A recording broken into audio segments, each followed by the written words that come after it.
Sejam bem-vindos ao primeiro Decálogo do NUPED, um momento onde o grupo realiza reflexões coletivas sobre importantes obras de intelectuais negros e negras brasileiras. Hoje nós chegamos finalmente à nossa última obra, ela se chama Pactos Narcísicos no Racismo, Branquitude e Poder nas Organizações Empresariais e no Poder, de Cida Bento. A Cida Bento, doutora em Psicologia Social, trabalha e se aprofunda sobre diversos temas relacionados ao racismo no Brasil, complexos e delicados de serem tratados. Descreve como a discriminação racial se manifesta no interior de empresas ou instituições públicas, apoiados em processos de recrutamento e seleção aparentemente neutros, mas cheios de subjetividades, preconceitos e estereótipos, que, sem dúvida, orientam a tomada de decisão dos gestores, especialmente daqueles que atuam na área de recursos humanos. Salienta que a discriminação nem sempre ocorre por preconceito racial, mas que também pode ocorrer por uma conveniência, ou seja, as pessoas brancas, conscientes ou inconscientemente, se beneficiam da discriminação que se impõe como regra sistemática sobre as pessoas negras, ocasião em que preferem as pessoas brancas silenciar, não enxergar, não perceber, minimizar os prejuízos materiais e subjetivos pelos quais as pessoas negras passam. Costumam se esquecer ou não estranham a ausência das pessoas negras nos mais diversos espaços sociais. Preferem não falar sobre os chamados privilégios ou esconder os privilégios sob o manto da meritocracia, do eu me esforcei, por isso eu mereço. Segundo a Cida Bento, ter a pele clara, a pele branca, é vantajoso mesmo em condições de pobreza. Em última instância, a constatação da desigualdade racial provoca ou indiferença ou constrangimento. Não há debate ético sobre a condição assimétrica em que vivem negros e brancos na sociedade brasileira. As pessoas lidas como brancas não se sentem implicadas nesse processo da produção das desigualdades raciais. Ser branco é viver sem se notar racialmente, numa estranha neutralidade. De cor é o outro, identitário é o outro. Ela também alerta para o problema de que setores considerados progressistas, como a esquerda, como o campo da esquerda, não escapam ao embaraço quando se deparam com a dimensão racial do problema, chamando atenção para o equívoco de uma análise sobre a desigualdade de acesso a direitos fundamentais apenas pelo viés de classe, se esquecendo da raça e do gênero. Sobre esse ponto, eu gostaria de acrescentar um aspecto que acho importante aqui chamar a atenção. O campo da chamada esquerda brasileira e também da esquerda mundial não é homogêneo. O pensamento de esquerda não é unicamente europeu e ocidental. Pensar assim apagaria a existência de uma esquerda negra, comunista, militante, responsável por todas as lutas do processo de libertação dos países africanos, incluindo a luta norte-americana, como realizado pelo Partido dos Panteras Negras, estudado e referenciado pela intelectualidade e militância negra brasileira. Autores, militantes, intelectuais como Frantz Fanon, Amílcar Cabral, Kwame Nkrumah, Eduardo Mondlane e Samora Michael, Agostinho Neto e tantos outros africanos engendraram uma nova perspectiva teórica para o campo da esquerda, especialmente para os lugares considerados a periferia do sistema capitalista, como no caso do Brasil. A chamada periferia do mundo capitalista, que entrou em revolução no século XX, como os países africanos, os asiáticos, como a China, Coreia e a América Latina, produziu e continua a produzir conhecimentos que, inclusive, ultrapassam aqueles demarcados como sendo de esquerda, e que no bojo da luta antirracista e antissexista, especialmente a travada pelo feminismo negro, ganha visibilidade e maior amplitude. Considero que a própria Cida Bento contribui e continua a contribuir para o desenvolvimento de um pensamento que é progressista, emancipatório, por ser antirracista, antissexista, anticlassista.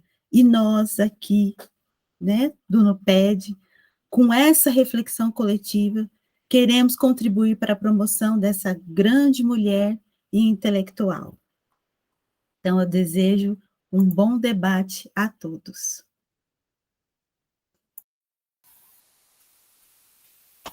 Boa tarde a todos. Trago aqui hoje as minhas contribuições, né, que eu realizei, que eu construí junto com a professora Josélia Barroso, que não pôde estar aqui hoje. Então, eu vou apresentar o que nós construímos juntos, em cima do livro da Cida Bento.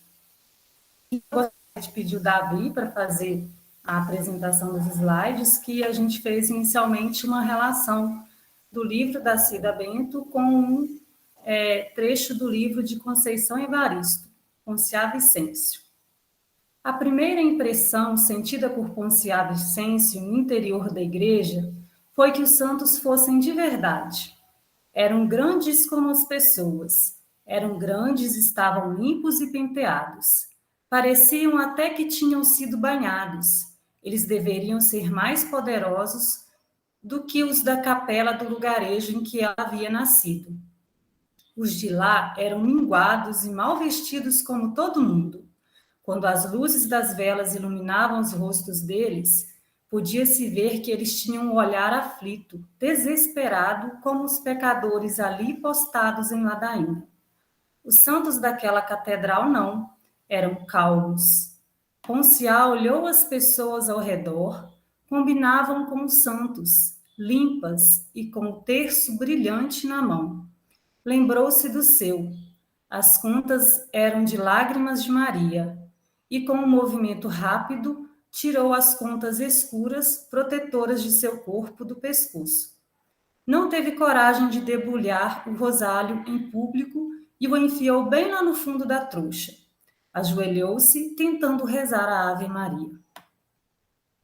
Ao trazermos o trecho de Ponciá Vicêncio, queremos colocar em análise os efeitos da branquitude que se revelam no cotidiano religioso cristão católico. Queremos fazer coro com o pensar de Cida Bento, que, discutindo o racismo estrutural e institucional brasileiro, discute o cotidiano da gestão organizacional pública, analisando duas instituições paulistas, para buscar compreender a sociedade brasileira. A sociedade brasileira reproduz, mantém e faz circular os valores hierarquizantes que no início dos anos 2000 subalternizavam e ainda subalternizam a população negra em cargos e fazeres que negam seus saberes. No trecho acima, retirado da literatura de Conceição Evaristo, podemos identificar como na arquitetura, na escultura e nos modos de viver urbano e no interior da Igreja Católica, a branquitude das imagens dos santos reproduzem as relações de poder desiguais que historicamente edificaram a sociedade brasileira. Nesse sentido, podemos dizer que a literatura, ciência, educação vão sendo transformadas à medida que as lutas políticas dos movimentos sociais negros vão desconstruindo o imaginário que reveste as peles negras com as máscaras brancas. Rompendo o silêncio, a intelectualidade negra produz no cenário brasileiro conhecimento, provocações e políticas públicas que visam a equidade social. A obra de Cida Bento ecoa a luta política por igualdade e volta-se para o espaço público das instituições públicas para analisar as relações sociais, raciais e de poder que se estabelecem entre sujeitos sociais e nas quais o racismo será ou não reproduzido. Sueli Carneiro, no livro Racismo, Sexismo e Desigualdade no Brasil, na página 81, o livro de 2011, argumenta sobre a necessidade da psicologia estudar os efeitos da branquitude no cenário social brasileiro e assim defende. Nesse sentido, a desconstrução da brancura como ideal de ego da sociedade é imperativo para a libertação e cura de todos, negros, brancos, indígenas, orientais. E talvez nisso resida o papel mais estratégico que os psicólogos têm a cumprir. Podemos, assim, afirmar que a obra de Cida Bento cumpre tal função. Sobre a autora e sua obra, vou pedir agora ao Davi para trocar o slide. O livro é de Maria Aparecida da Silva Bento, né, Cida Bento.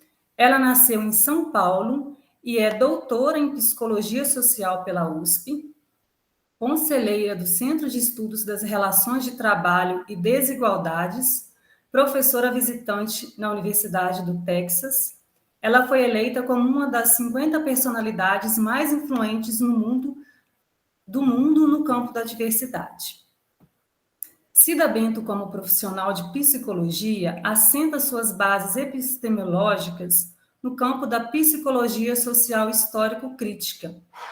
Este modo de fazer ciência nasce da crítica profunda dos psicólogos brasileiros e latino-americanos que nos anos 70 e, sobretudo, anos 80, em plenas ditaduras militares no contexto latino-americano, vão se apropriar do materialismo e do pensar marxista, sobretudo do método de análise materialista histórico para analisar o contexto social dos países latino-americanos, fazendo a crítica da psicologia positivista norte-americana e do pensar sociológico eurocêntrico.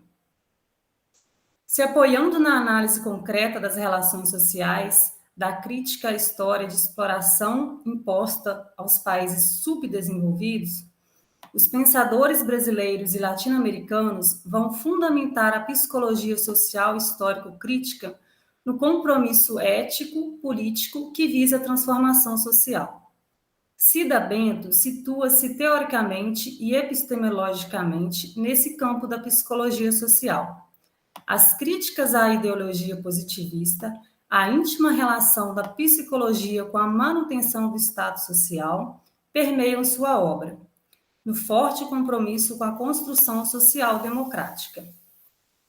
Em suas pesquisas de mestrado e doutorado, ela detectou a existência de um sistema de autopreservação que atende ao interesse de determinados grupos e perpetua o poder de pessoas brancas. Nas investigações, ela questiona o predomínio desta faixa de população sobre as demais, o que impede qualquer mudança significativa na hierarquia das relações sociais. Esse pacto, como explica Cida Bento, não é acordado em palavras, e sim em atitudes, conscientes ou inconscientes, que sustenta a manutenção do poder a determinados grupos sociais. O pacto narcísico da branquitude fortalece majoritariamente homens brancos e exclui quem não faz parte desse grupo.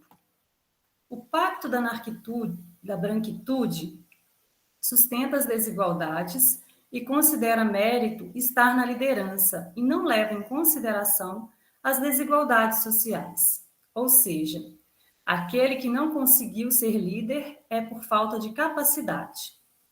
Nesse contexto, falar e escrever sobre pactos narcísicos no racismo é uma maneira de compreender e contribuir na mudança dessa situação. Os pactos narcísicos no racismo é a tese de doutorado da Cida Bento, que recentemente foi lançada como livro intitulado O Pacto da Branquitude.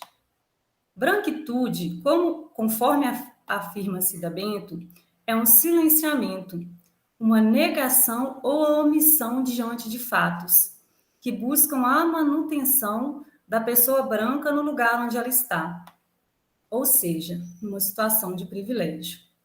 A autora ainda explica que dentro desse pacto, aqueles que não conseguem êxito são vistos como incompetentes, porque existem oportunidades iguais.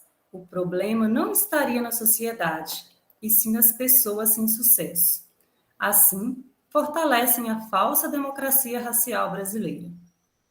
Maria Aparecida Silva Bento também traz o conceito de racismo institucional. Ela afirma que o racismo dentro de uma instituição promove silenciamento diante do problema. Compreende-se que o silenciamento dos brancos lhes assegura tanto poder simbólico quanto concreto.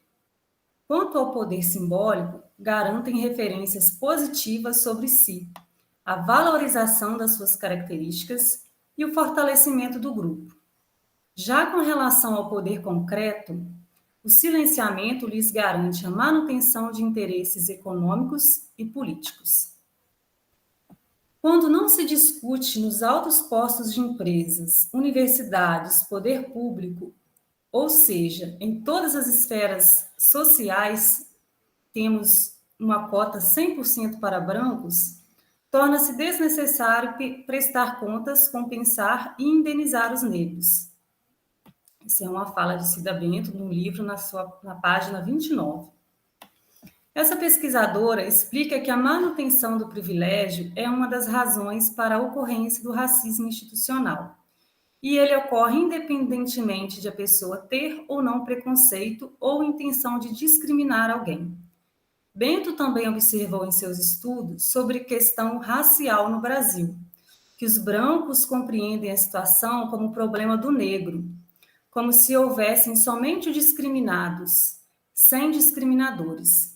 Segundo ela, isso se deve ao fato de que ser branco implica não ter de pensar sobre isso, é viver os privilégios da branquitude, sem se preocupar e se silenciar sobre a existência do outro, permanecendo-se convenientemente alheio ao problema da discriminação racial. Bento afirma que o lugar social do homem branco, que dialoga com o poder, é reflexo de como o sistema trata as populações oprimidas, silenciando-as, invisibilizando-as e negando-as, com vistas à manutenção do privilégio.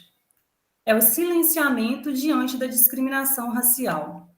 Entretanto, na discriminação no trabalho, importa pouco a intenção do agente. O que se interessa são os efeitos de sua ação.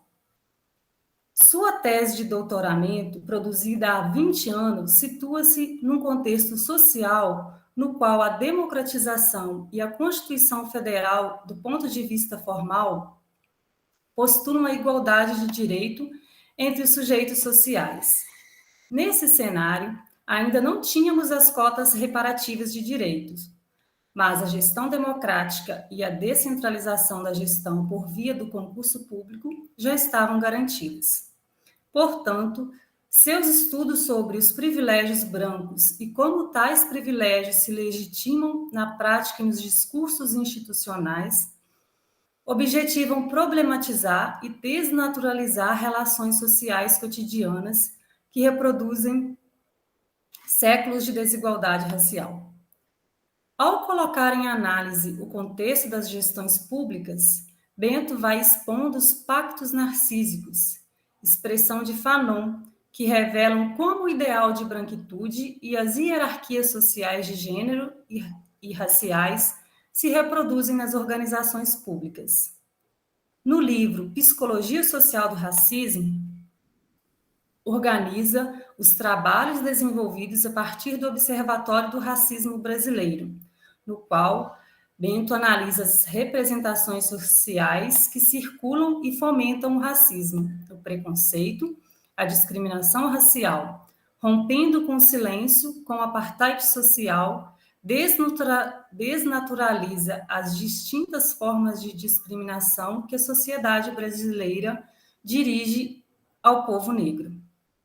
Em 2 de maio de 2022, no programa Roda Viva, a autora discute sobre o livro e dialoga sobre a situação do Brasil, fazendo referência à importância dos movimentos negros organizados em enfrentar as questões políticas e sociais no cenário atual.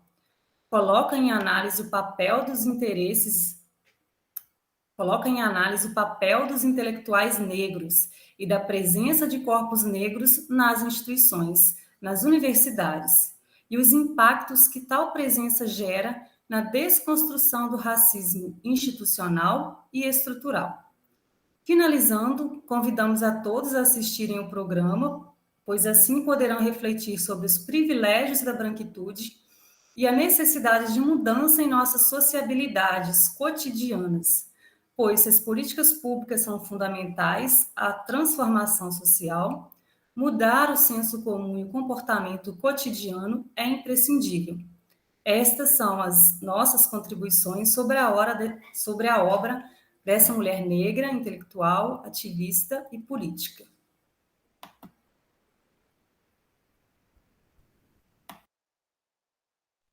Boa tarde a todos.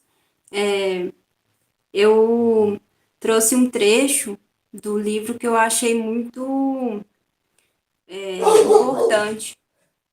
Ele fala que em 1860, com o aumento dos assassinatos dos senhores de escravos e as fugas em massas, era necessário que se tomassem medidas.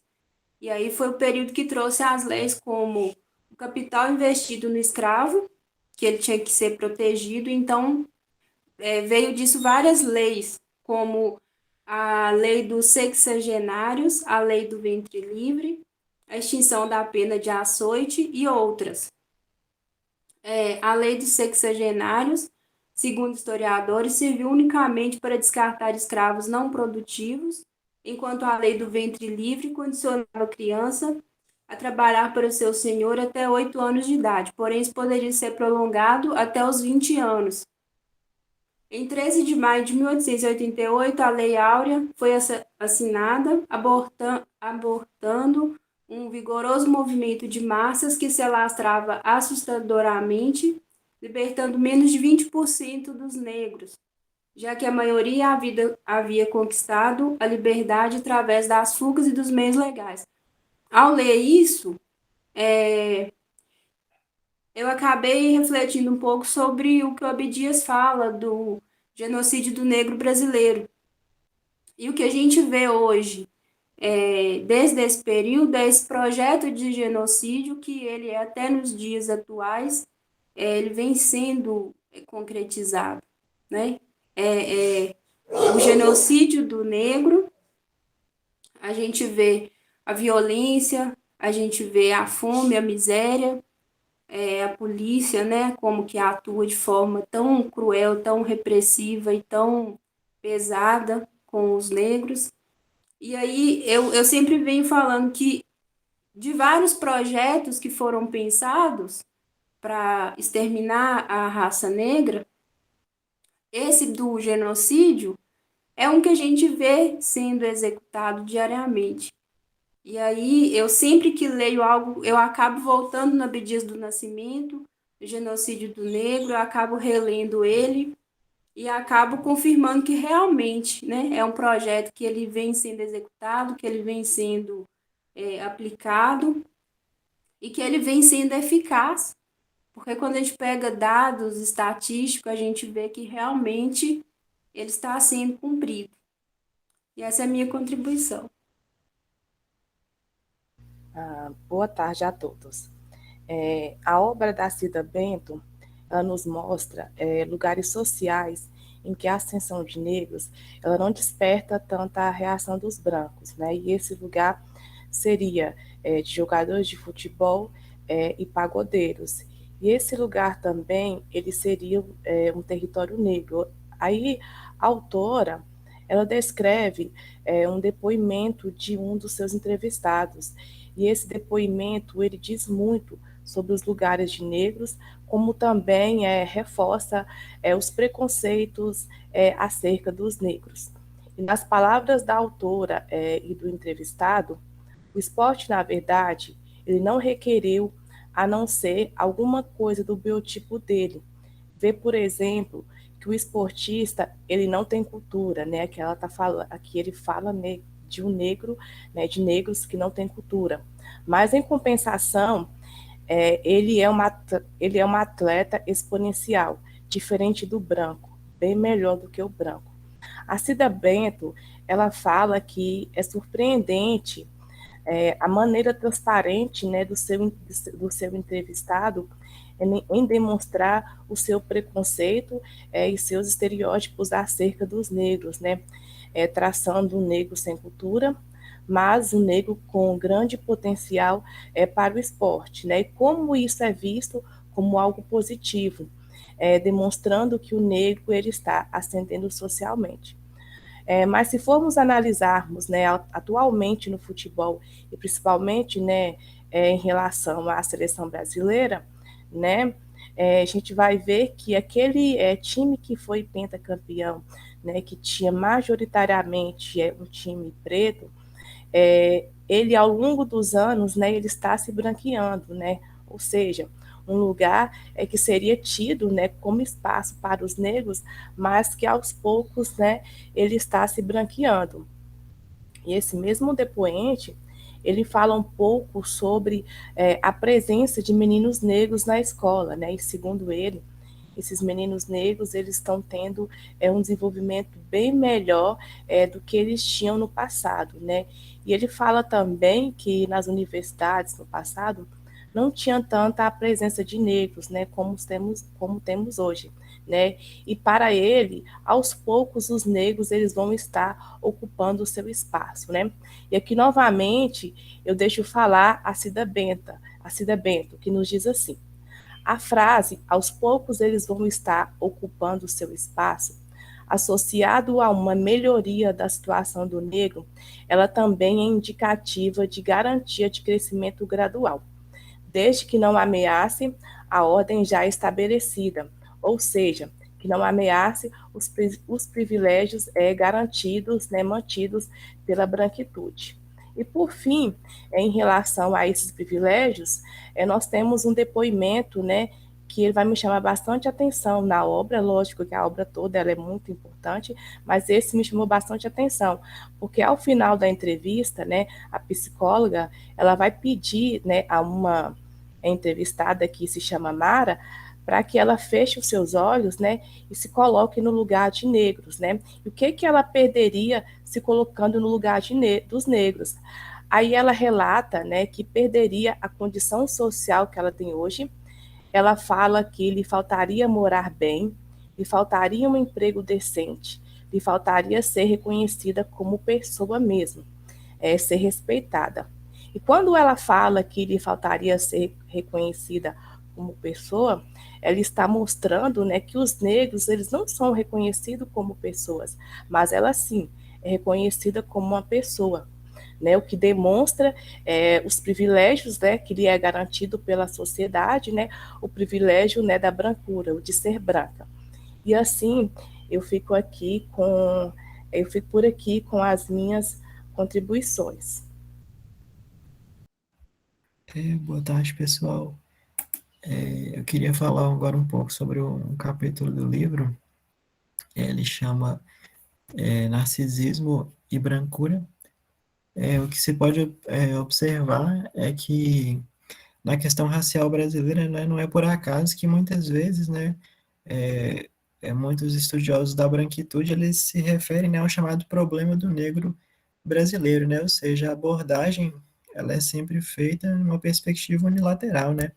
Os estudos eles acabam silenciando, né, sobre o branco, não aborda a própria questão da herança branca, da escravidão, e muito menos na interferência da branquitude como uma guardiã silenciosa de privilégios.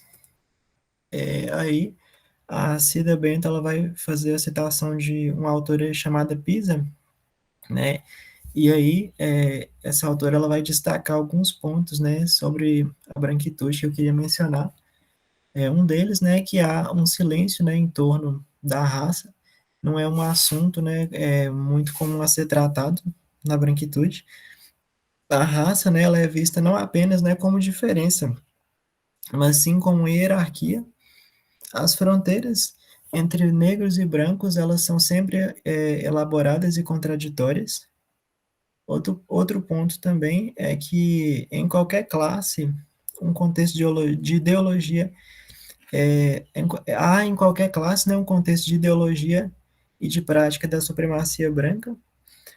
Outro ponto, a integração entre negros e brancos, ela é narrada sempre como parcial, apesar da própria experiência do convívio.